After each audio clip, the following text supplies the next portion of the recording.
नमस्कार मित्रांनो, तर ज्या गोष्टीची 2 वर्षापासून मी वाट बघतोय ती गोष्ट फायनली आपल्या हातात येईल आणि खूप आनंद होत होतो. ह्याच्यासाठी मी जेवढी मेहनत घेतली ना ती माकाच माहीत आहे. मग त्यानंतर घराकडे गेले तर एक शेळा होता, तर मग खाऊन घेतलंय. आणि आज आपण बनवणार आहोत रव्याची गुलाबजामुन. मग त्यासाठी रवा बारीक करून घेतले, जाड रवा होतो तो मिक्सर लावून एकदम बारीक करून घेतलंय. आणि दूध लागतं, तर दूध आपल्याकडे काय नाही होतं, मग दूध आणलंय. मग त्या दूध थोडंसं आपल्या गरम करून घ्यायचा आणि त्याच्यात मग बारीक केलेलो रवा टाकून घ्यायचो, म्हणजे आतमध्ये टाकूचो आणि तो ढवळून घ्यायचो पूर्णपणे आतमध्ये हे गोया.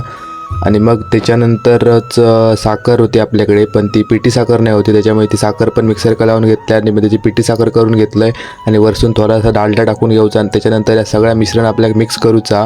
आता मिश्रण ते मिक्स करून झालं, मग एका साईड एक गॅसवर आपला पाक बनवायचा होता म्हणून पाणी घेतलं, त्याच्यात साखर टाकलं आहे आणि साईडलाच हे गोळे बनवून ठेवलेले आहे पिठाचे.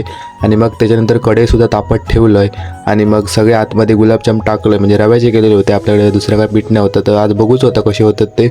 पहिल्यांदा केलं त्याच्यामध्ये भारीच झाले. मग दुसऱ्या दिवशी आपल्या मिडबाव कॉलेजमध्ये आपलं सामान काढून जायचं होता. मग सामानसुद्धा आमचं काढून झाला, अजून थोडासा काढूचा बाकी आहे. मग त्यानंतर दुपारी जेवण घेतलं. व्हिडिओ आवडला तर नक्की लाईक करा, शेअर करा आणि सबस्क्राईब करा.